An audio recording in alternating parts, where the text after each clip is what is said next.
Mes amis scorpions, bonjour et bienvenue sur la chaîne Tarot à merveille. Pour votre tirage général, ceux qui me découvrent, soyez les bienvenus. J'espère que vous allez bien. Allez, c'est parti. Écoutez-moi bien. Ce que je m'apprête à partager avec vous, je ne l'ai jamais formulé de cette manière. En 47 ans de pratique, de recherche, d'écoute, j'ai vu beaucoup de choses, des messages forts, des énergies puissantes. Des moments de grâce où la clarté traverse le voile comme un rayon de soleil perce un ciel d'orage. Mais ce qui se présente aujourd'hui est d'une précision que je n'avais encore jamais rencontrée. Et cette précision n'est pas pour tout le monde. Elle est pour vous, spécifiquement pour vous. Pour la personne qui regarde cet écran en ce moment et qui sent là dans sa poitrine que quelque chose vibre, ne quittez pas cette vidéo.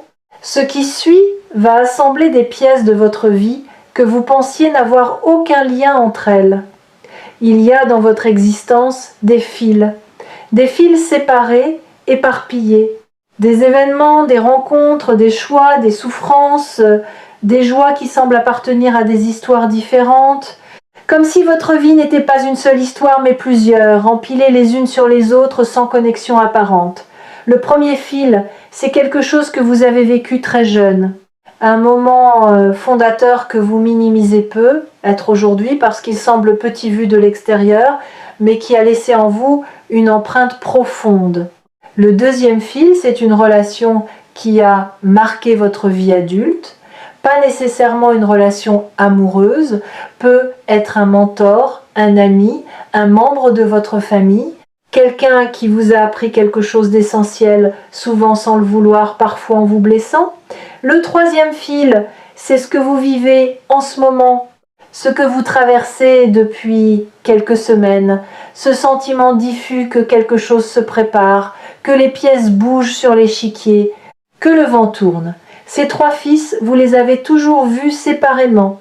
Aujourd'hui, pour la première fois, vous allez voir comment ils se rejoignent. Et ce point de convergence va éclairer votre chemin d'une manière qui rend tout le reste soudainement lisible. Commençons par le premier fil. Ce moment de votre enfance, je ne connais pas les détails de votre histoire, mais je sais ceci. Il y a eu un moment dans vos premières années où vous avez compris quelque chose que vous n'auriez pas dû comprendre si tôt. Une vérité sur le monde, sur les adultes, sur la nature de la vie, que les autres enfants autour de vous ne voyaient pas. Peut être que vous avez perçu une injustice que les adultes faisaient semblant de ne pas voir. Peut être que vous avez ressenti la douleur de quelqu'un qui souriait. Peut être que vous avez eu une intuition si forte, si précise, que personne ne vous a cru quand vous avez essayé de l'exprimer. Et à ce moment-là, une décision silencieuse s'est prise en vous. Pas une décision consciente, une décision de survie. Vous avez décidé de fermer une porte. La porte de cette perception trop aiguë, trop fine, trop dérangeante pour un monde qui ne voulait pas l'entendre. Cette porte fermée, vous l'avez presque oubliée. Elle fait partie des murs de votre psyché depuis si longtemps que vous ne la distinguez plus. Mais elle est là. Et derrière elle, intacte, attend la capacité que vous avez scellée ce jour-là. Votre capacité à voir ce que les autres ne voient pas, à sentir ce qui se cache sous les surfaces, à entendre les mots derrière les mots. Cette capacité n'a pas disparu. Elle a hiberné. Et les tremblements que vous sentez depuis quelque temps, ce sont les premiers signes de son réveil. Passons au deuxième fil. Cette relation marquante. Il y a une personne qui a traversé votre vie et qui a laissé une trace disproportionnée par rapport au temps passé ensemble. Peut être que cette personne est encore dans votre vie. Peut être qu'elle en est sortie. Mais son empreinte reste. Et cette empreinte a une forme particulière. Cette personne vous a montré, peut être involontairement, ce que vous ne vouliez pas voir en vous-même, pas vos défauts, vos forces. Elle vous a reflété une version de vous que vous n'étiez pas prêt à accepter, trop lumineuse, trop puissante, trop réelle. Et face à ce reflet, vous avez fait l'une des deux choses suivantes. Soit vous vous en êtes éloigné et effrayé par ce que vous voyez, Soit vous vous êtes accroché à cette personne en confondant sa lumière avec la vôtre, en croyant que sans elle, cette version meilleure de vous cesserait d'exister. Dans les deux cas, la leçon est la même. Ce que vous voyez dans cette personne existait déjà en vous. Le miroir n'invente pas l'image, il la révèle. Et cette personne, qu'elle soit encore présente ou depuis longtemps partie, a joué un rôle précis dans le plan de votre vie. Elle est venue déposer une graine, la graine de la reconnaissance de soi. Et cette graine, arrosée par le temps, par les épreuves, par les larmes versées, les silences habités, est en train de germer maintenant. Maintenant, le troisième fil, le présent, ce que vous vivez en ce moment, cette sensation de veille, de préparation, d'anticipation sans objet précis n'est pas de l'anxiété, c'est de la prescience. La conscience avant l'événement. Votre être tout entier sait que quelque chose approche et il se prépare. Pas en accumulant des provisions ou en construisant des murs, en s'ouvrant, en se rendant disponible, en faisant de la place pour ce qui n'existe pas encore dans votre réalité, mais qui existe déjà dans votre champ de potentiel. Et voici le moment où les trois fils se rejoignent.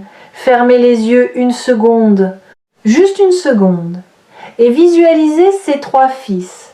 Un fil doré, celui de l'enfance et du don originel, un fil rouge, celui de la relation qui a éveillé ce que vous refusiez de voir. Un fil blanc, celui du présent, de cette ouverture que vous sentez grandir en vous. Voyez-les s'approcher les uns des autres, se toucher, s'entremêler. Et au point exact où ils se croisent, une lumière s'allume. Pas aveuglante, chaude, précise. Comme la flamme d'une bougie dans une pièce sombre qui soudain révèle que la pièce était remplie de trésors depuis le début. Vous n'étiez pas dans une pièce vide. Vous étiez dans une pièce riche, mais sans lumière pour le voir. La lumière vient d'arriver, et elle ne s'éteindra plus. La capacité que vous avez fermée dans l'enfance, la leçon que cette personne marquante vous a apportée, et l'ouverture que vous vivez en ce moment. Ces trois éléments ne sont pas trois histoires séparées, ce sont trois actes d'une seule et même pièce. Le premier acte a installé le don. Le deuxième acte l'a éveillé par friction. Le troisième acte, celui que vous vivez maintenant, le libère. Et quand un don se libère, après avoir été contenu pendant des décennies, l'énergie qui se dégage est immense. C'est un barrage qui s'ouvre. C'est une rivière retenue qui retrouve enfin son lit naturel. Et cette énergie va se manifester dans votre vie d'une manière que vous ne pouvez pas encore imaginer, mais que vous sentirez dans chaque cellule de votre corps. Le message précis dont je parle, celui que je n'ai jamais vu avec autant de clarté, c'est celui-ci. Vous n'êtes pas en train de commencer quelque chose de nouveau. Vous êtes en train de terminer quelque chose de très ancien. Un cycle qui a commencé bien avant que vous en ayez conscience. Un cycle de fermeture et de réouverture, de perte et de retrouvailles, d'exil et de retour. Et la fin de ce cycle, c'est maintenant. Pas dans un futur abstrait, maintenant. Il y a un mot pour ce que vous vivez, mais ce mot est souvent mal compris. Ce mot, c'est alignement. On entend ce terme partout dans les livres, dans les vidéos, dans les conversations sur le bien-être, mais l'alignement véritable n'a rien à voir avec l'image paisible qu'on en donne habituellement. L'alignement véritable est un acte de courage radical. C'est le moment où vous cessez de vivre selon les attentes des autres et commencez à vivre selon votre propre boussole intérieure. Et ce moment est rarement confortable. Il est souvent accompagné de doutes, de solitude et de cette sensation vertigineuse de n'avoir plus de sol sous les pieds. Mais voici ce que le vertige ne vous dit pas. Vous n'êtes pas en train de tomber. Vous êtes en train de voler. Pour la première fois, et ceux qui n'ont jamais volé confondent toujours l'envol avec la chute. Je veux m'arrêter un instant sur cette confusion, parce qu'elle est au cœur de ce que beaucoup d'entre vous traversent. Vous sentez que quelque chose se détache, que des certitudes qui vous portaient depuis longtemps perdent leur solidité, que des repères familiers deviennent flous. Et votre mental interprète ce détachement comme un effondrement, comme si vous perdiez pied, comme si tout ce que vous aviez construit se défaisait. Mais ce qui se défait, ce ne sont pas vos acquis, ce sont vos limitations, ce ne sont pas vos forces qui vacillent, ce sont vos chaînes qui se desserrent. Et quand des chaînes se desserrent, il y a toujours un moment de déséquilibre. Ce moment où le poids que vous portiez disparaît soudainement et où votre corps, habitué à compenser, titube. Ce n'est pas de la faiblesse, c'est le premier instant de liberté. Et la liberté, au début, ressemble étrangement au vide. Vous avez peu être aussi remarqué que vos priorités se réorganisent d'elles-mêmes. Des choses qui vous semblaient essentielles il y a quelques mois vous paraissent aujourd'hui secondaires. Des préoccupations qui occupaient tout votre espace mental se sont réduites, comme des meubles trop encombrants qu'on aurait poussés contre les murs pour libérer le centre de la pièce. Et dans cet espace central libéré, quelque chose de neuf émerge. Pas encore totalement formé, pas encore nommable, mais présent, vivant, palpable. Comme une musique qu'on entend à travers un mur et dont on ne distingue pas encore la mélodie, mais dont on perçoit le rythme. Ce rythme, c'est le vôtre, votre rythme propre. Celui que vous aviez abandonné pour marcher au pas d'une cadence qui n'était pas la vôtre. Quelque chose dans votre environnement va changer, pas parce que l'environnement décide de changer, mais parce que vous, en changeant, allez modifier la manière dont votre environnement réagit à votre présence. Les conversations vont prendre une profondeur nouvelle. Les regards vont durer une fraction de seconde de plus. Les portes que vous poussiez en vain vont commencer à céder, non pas parce qu'elles étaient verrouillées, mais parce que vous ne les poussiez pas avec la bonne énergie. L'énergie de celui qui force est différente de l'énergie de celui qui sait, et vous commencez à savoir. Ce savoir n'est pas intellectuel.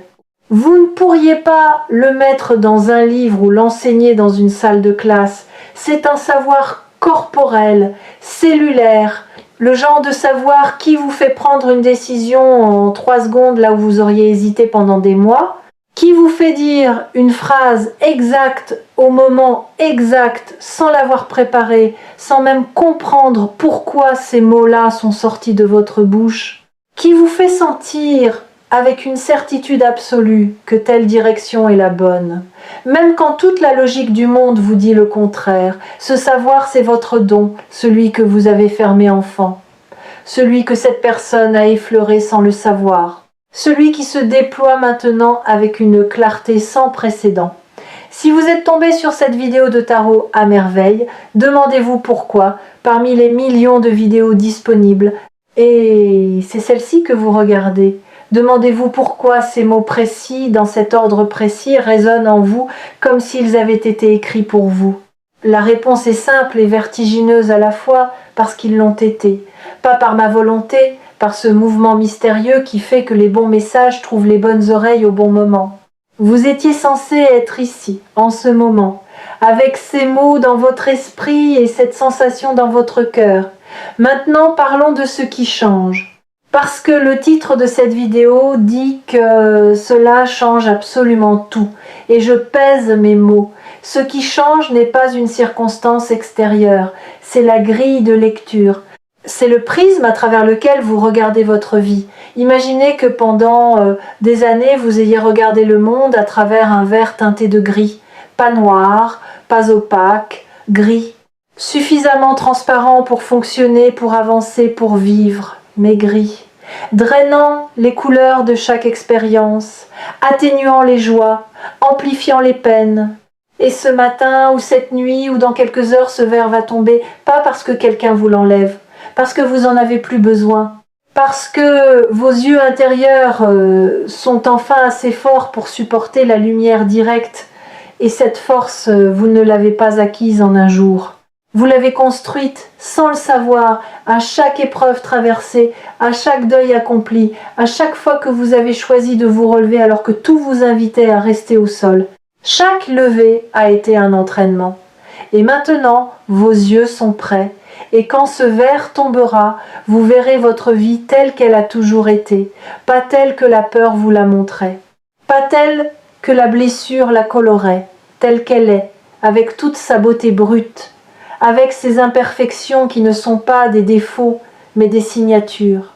avec ces manques qui ne sont pas des vides, mais des espaces de croissance, avec ces mystères qui ne sont pas des menaces, mais des invitations, et vous verrez les gens différemment aussi. Les masques que les autres portent vous apparaîtront avec une netteté nouvelle, non pas pour juger, pour comprendre, pour saisir que chaque personne autour de vous mène sa propre bataille silencieuse, porte sa propre porte fermée, attend sa propre convergence. Et cette compréhension, loin de vous isoler, va vous rapprocher des autres d'une manière plus profonde que jamais, parce que la vraie connexion ne naît pas de la perfection partagée. Elle naît de la vulnérabilité reconnue. Il y a un aspect de tout cela que je dois aborder avec délicatesse. Le message précis que j'ai perçu concerne aussi quelque chose que vous n'avez dit à personne. Un désir que vous portez en silence. Pas un désir matériel, un désir d'être, un désir de vivre d'une certaine manière, de vous réveiller le matin avec un certain sentiment, d'être regardé d'une certaine façon, d'occuper un certain espace dans le monde. Ce désir, vous le considérez comme impossible, trop grand pour vous, trop beau pour votre histoire, trop lumineux pour quelqu'un qui a connu autant d'ombres. Et c'est là que le message est le plus précis. Ce désir n'est pas trop grand pour vous. Vous êtes trop petit pour lui. Pas en essence, en permission. Vous ne vous êtes pas encore donné la permission d'être aussi grand que votre désir le demande. Vous vivez dans un espace réduit, un espace que vous avez dessiné vous-même en fonction de ce que vous pensiez mériter, et ce dessin est devenu votre prison dorée, confortable, familière, mais étroite, terriblement étroite pour l'être que vous êtes en train de devenir. Le message d'aujourd'hui vous dit « redessinez les murs, poussez-les, abattez-les s'il le faut. L'espace que vous occupez dans le monde doit correspondre à l'espace que vous occupez dans votre propre cœur. Et votre cœur, lui, n'a pas de mur. Savez-vous ce qui se produit quand un être humain cesse enfin de se contenir ? Quand il arrête de rétrécir pour entrer dans les cases que le monde lui propose.